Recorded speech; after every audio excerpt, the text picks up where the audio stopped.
Random House Audio presents No True Glory, a frontline account of the battle for Fallujah, by Bing West. Read for you by Boutsikaris.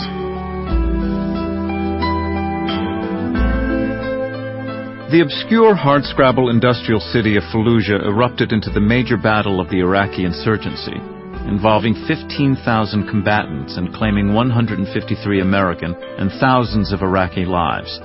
Fallujah provides a cautionary tale about mixing the combustible ingredients of battle and politics. This audiobook describes how it came to do so and why. Prologue: Lynching at the Brooklyn Bridge. The Wednesday morning traffic in Fallujah was its usual blue smoke and horn-blaring self. The sidewalks were packed with unemployed men in scruffy dish-dashes or old work trousers and faded shirts, many smoking and most lounging around, with no money, no job, and no prospects. The assassins drove west down the four-lane highway, cluttered with old cars carelessly double-parked, beeping their horn, waving their AK automatic rifles, and gesturing to other drivers to get out of the way. The truck stopped in the middle of the street, and half a dozen men jumped out, some with kaffias wrapped around their faces, others not caring who identified them. One man threw a grenade down the street. The small explosion did not injure anyone, but succeeded in driving the onlookers to cover. "Americans coming!" a man shouted. "Get out of here!" The gunman ran to the side of the street and hid in the doorways to the small shops. Around noon, Los Angeles Times reporter Tony Perry was ambling down the main corridor in the 1st Marine Division headquarters in western Iraq, inquiring about the latest situation reports. The division commander, Major General James N. Mattis, Mad Dog Mattis to his grunts, ran a small headquarters staff, all of whom knew one another. It was a slow news day, and Perry was looking for a story. "There's a garble from a Humvee crew reporting heavy smoke in downtown Fallujah," a lance corporal told him. "Here we go again." Fallujah lay 30 miles to the east of the division headquarters. Perry didn't want to waste a day pursuing a hunch, so he stepped outside, flipped open his cell phone, and dialed Los Angeles. Maybe the Home Office had picked up something. An officer walking by overheard Perry describing the situation in Fallujah and called a regiment of Marines stationed a mile outside the city. "Ed, the Lance Corporal rumor net has a reporter here spun up about your favorite city," the officer said. "You got anything?" Fluent in Arabic, Captain Ed Sullivan was the regiment's liaison officer with the city. He had heard nothing. He checked with the operations center next door. "Is Fallujah acting up again?" he asked. "Negative.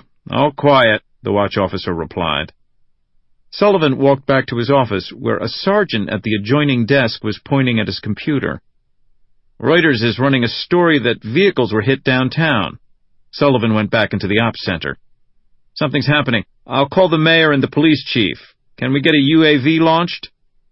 The ops center was showing no Marine vehicles on patrol in the city. An unmanned aerial vehicle could be flying over the city in 20 minutes, quicker than an armored patrol could be assembled and dispatched. Sullivan picked up the phone to reach the mayor. Back at division headquarters, Perry told the division staff that his LA office had confirmed the story on the wire. He immediately asked to go to Fallujah, making a mental note to plug into the Lance Corporal net wherever he traveled. At the same time, the Chief of Staff of the division, Colonel Joseph F. Dunford, received a call from the division's higher headquarters, the Marine Expeditionary Force, MEF. "Baghdad has reports of Americans killed in Fallujah," the MEF officer said. "What are you getting?" Dunford walked from his tiny office into the operations center, where video from a UAV was tracking a mob swarming around 2 smoking vehicles. The red flames from the burning tires stood out vividly. The UAV circled slowly, its telephoto camera zooming in on a mob beating inert bodies, the sticks repeatedly rising and falling. On an adjoining screen, a satellite TV feed showed Iraqi men and boys stomping a body that was charred black and shriveled by the flames. To Dunford, the scene didn't make sense. No Marine unit was reported in the city. Besides, it was a court-martial offense to travel with fewer than 4 vehicles. Those twisted corpses couldn't be Americans. Without informing the Marines in advance, 4 American contractors escorting a supply run had taken a shortcut through Fallujah, the most dangerous city in Iraq. They were driving in 2 Mitsubishi Pajero sport utility vehicles on the main thoroughfare, Highway 10. Even in morning traffic, it would take only 20 minutes for them to pass through town. The 4 were members of the North Carolina-based Blackwater Security Consulting Company. They were capable men. Scott Helvinston, a former SEAL, had participated in the 400-mile endurance race called the Raid Galwaz. Jerry Zofko, who was fluent in 5 languages, had served in the 82nd Airborne Division.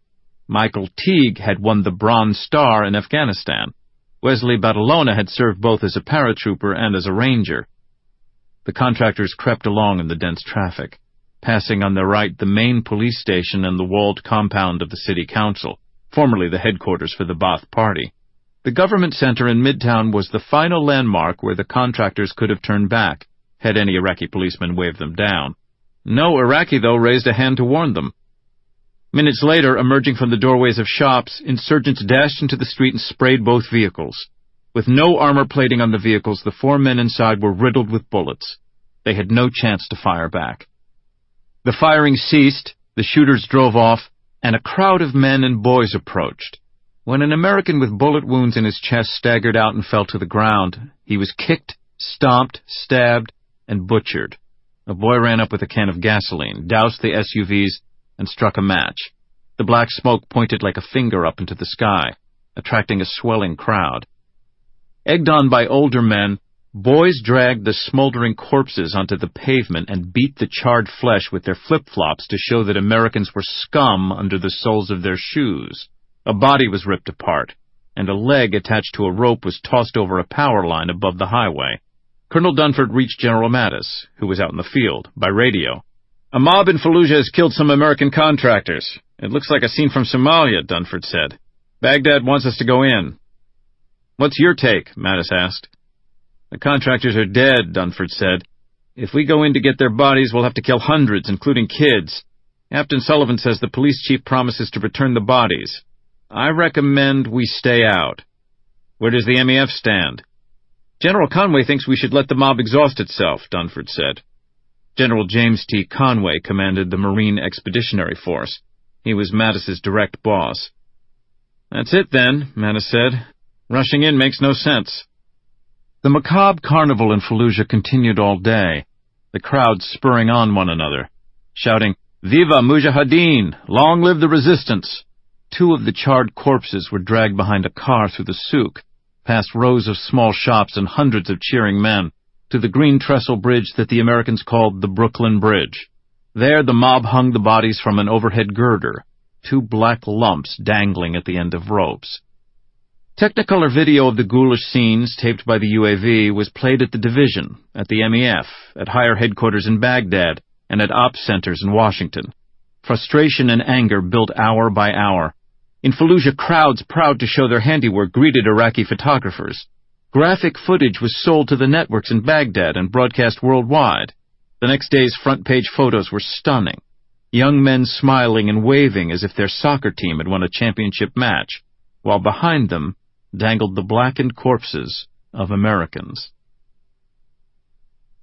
From the division's point of view, the lynching was a tragedy, not least because it could have been avoided. The 4 Americans lost were added to the list of dozens killed in the past year in the Fallujah area. Conway, Mattis, Dunford, all had seen the maimed and the burned. They focused on the issues, not the emotions. War took its capricious daily toll. If you couldn't absorb casualties and keep the mission foremost in your mind, you were in the wrong business. Sending an armored force downtown amid rampaging men and boys would have meant inviting more killing, more agony, and more screams for revenge. There were no lives left to be saved. The war had claimed 4 more victims. The Marines had a plan they wanted to stick with. For months, American forces had been venturing into the city only in brief forays in armored vehicles. Meanwhile, the opposition had strengthened. Over the next several months, the Marines intended to move back into Fallujah on foot, district by district, bringing with them Iraqi forces. The rub for the past year had been that the Iraqi police and National Guard had refused to be seen with Americans, yet they had also failed to control the city. The Marines intended to coax the Iraqi forces into joint patrols, regaining control of the city by slipping in, all quiet like the fog. Seeing no reason to alter that plan, Dunford sat down and wrote an email to be used on the evening news in the States. "We're not going to overreact to today." Sample complete. Ready to continue?